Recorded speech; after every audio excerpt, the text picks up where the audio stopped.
Harambee! Neno hili si hivyo, mambo ni matatu. I listened to William Ruto's speech in Migori today. This great party, huyu wanga anaturingia kila siku, the largest party in East and Central Africa.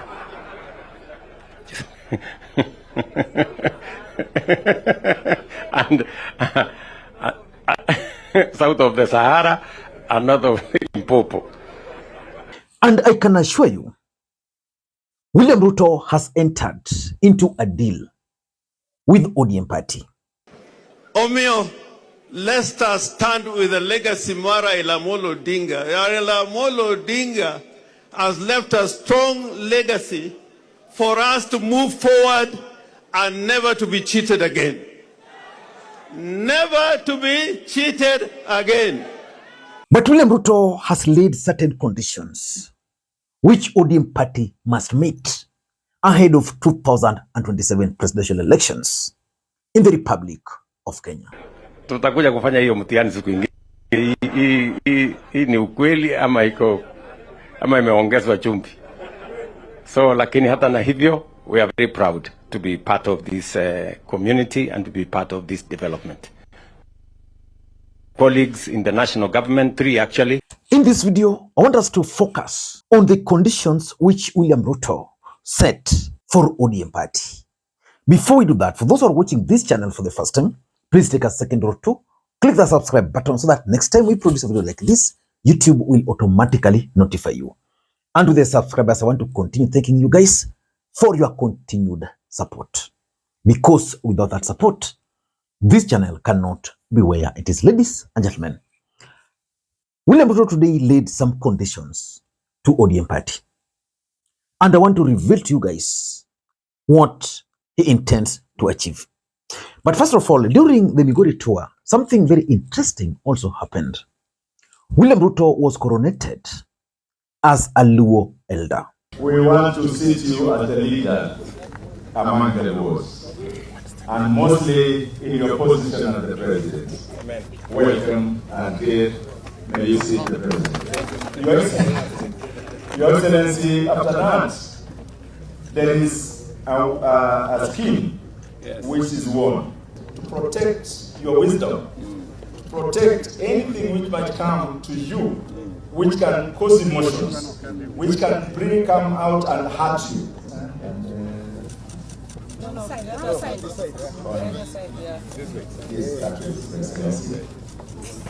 And as we are sitting there, the long deal, as we said, is for protection of your heart. We said again, today is more psychological war than the physical war. Rarely it comes, and if it comes, well and good. Then you get the shield. The shield for that war, the shield of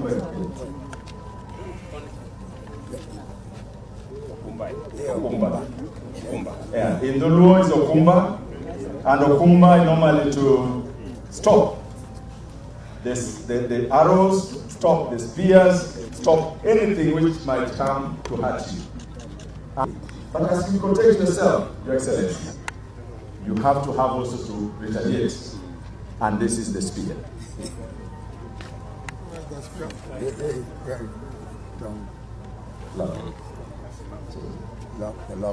So K gives you, Kerodungiranda gives you the spear.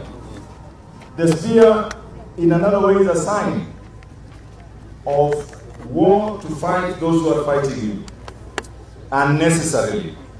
Those who are fighting you when it is not justified. The West normally is about peace. Peace in your heart, peace in the community you are leading, peace in the people you are interacting with in your leadership, external and internal. And this is why we are giving you this, so that you be wasting peace in this nation, in Lowland. Welcome. Joey. Joey. For Joey. Your Excellency, you can stand for Joey. You can stand for Joey. Permission kindly, Waziri. Let us stand at the back.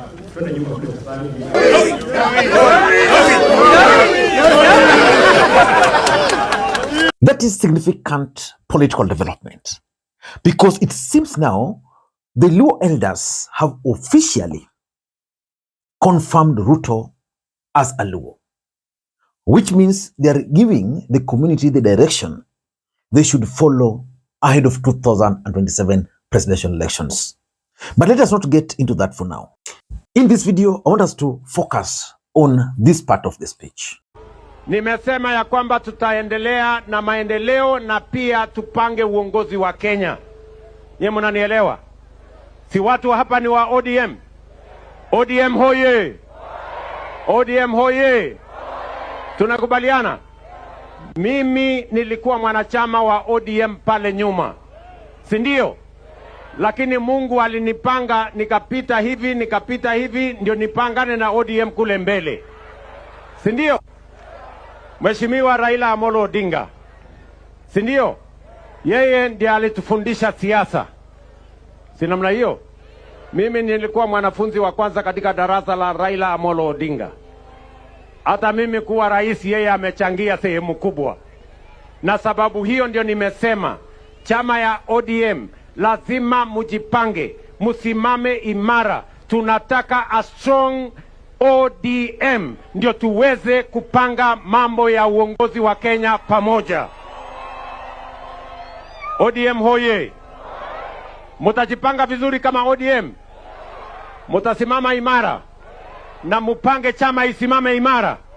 Mukipanga chama ya ODM ikuwe imara, mimi nitapanga chama ya UDA ikuwe imara. Ndio tukutane pale, tutengeneze tutengeneze serikali kwa makubaliano.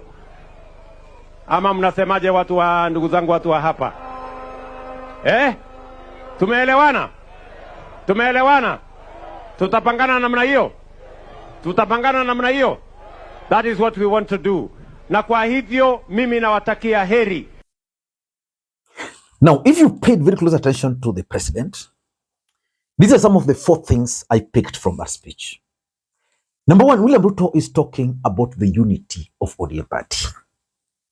For those who are following the political development in ODM party, it is clear that the party is actually divided into 2 camps.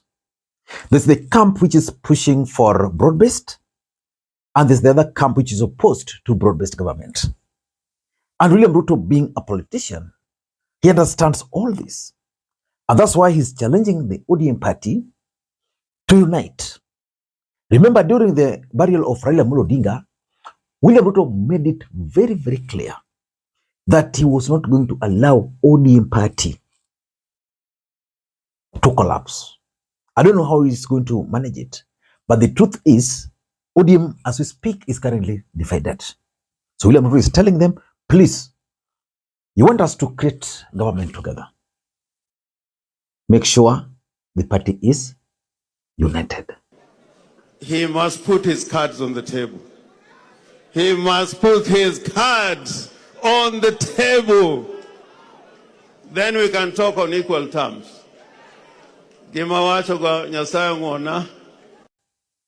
That's number 1.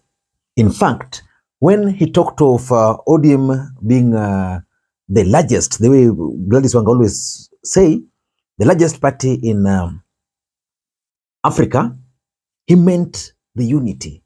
Because without that unity, ODM cannot be strong. So that's number 1. Number 2, and this came very clearly from the president's speech, power sharing. He told ODM party that, let us create government together. From that, my perspective is, Ruto is telling ODM, strengthen your party. Let me also strengthen UDA. Then we'll meet at some stage and form the government. So which means this idea of forming the government is going to be a pre-election agreement. So I'll be waiting to see how Edwin Sifuna and those opposed to this broad-based government will actually navigate. I'm waiting to follow that, because that's going to also be very important political development. And number 3, and this is one of the biggest challenge, the zoning. I want to take you back to Kasipul by election. where UDA supporters defied the president, defied the deputy president, and of course defied the PS for Interior, Raymond Omolo, and decided to support independent candidate. That move angered and annoyed ODM party members. Gladys Wanga almost fell out with Raymond Omolo because he felt that ODM agreed with the president that you are taking Malava. They supported the candidate there. We are not sponsoring, UD is not sponsoring a candidate in Ugenya, Ugunja, Magarini, and of course in Kasipul. So Ruto was just affirming this idea of zoning. That for us to zone, you must be united. But let us wait and see. Because I know one of the demands ODM is going to put on the table is that if we as a party, I know one of the demands ODM party is going to put on the table is the issue of zoning. Because let's face it, assuming ODM zones gives William Ruto 2 or 3 million votes or even 4 million votes, but they fail to win parliamentary seats, how will they negotiate? So for ODM, they must ensure that as much as they are giving William Ruto their votes for their political survival, for their own political survival, they must also win seats. And that's why they are demanding for conditional support. While the UDA in Nyanza are demanding for unconditional. That if you want to support president, deliver him the votes, make him the president, then now he can come and say, okay, you guys voted for me, this is what I can give you. Because previously, they voted for Raila. Some other people voted for Ruto, but Ruto gave them key ministries. And importantly, I think William Ruto is going to use the death of Raila Amolo Odinga for his politics. He's going to ride on that wave of Raila Odinga. William Ruto is going to ensure that by the time Kenyans are going to the polls, each and every ODM member will know that he was part and parcel of ODM party. He was the deputy party leader for ODM party. That he was a student of Raila Amolo Odinga. For me, that's good politics for him because it can persuade the ODM base to support him. What I don't know, and I can't actually predict as at now, is whether majority of ODM supporters will vote for Ruto or will oppose him. Because something is happening in the mountain. That as much as most people assume that Mount Kenya is one term, vitu kwa ground is a bit different. The mountain is not fully one term. So we can assume that the entire Nyanza will vote for Ruto, while in real sense, they will not. So let us wait and see how all this is going to turn out. Until next time, this is Lee Makwiny. Bye-bye.